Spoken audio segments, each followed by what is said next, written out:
You ask Tiger to calculate. This deals with finding the midpoint between 2 points.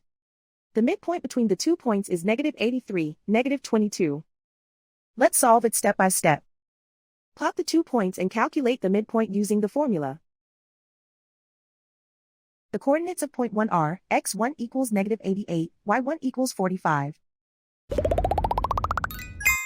The coordinates of point 2 are, x2 equals -78, y2 equals -89. PM represents the midpoint of the 2 points.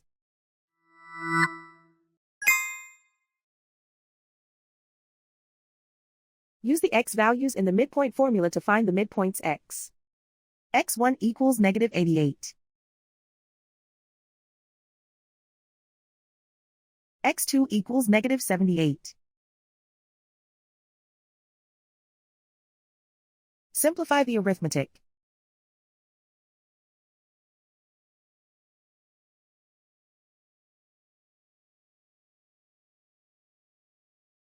Use the y values in the midpoint formula to find the midpoints y.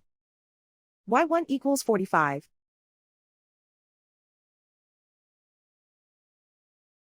y2 equals -89.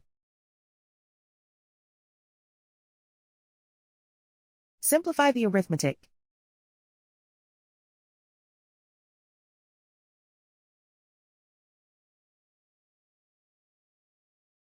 And so, the midpoint is -83, -22.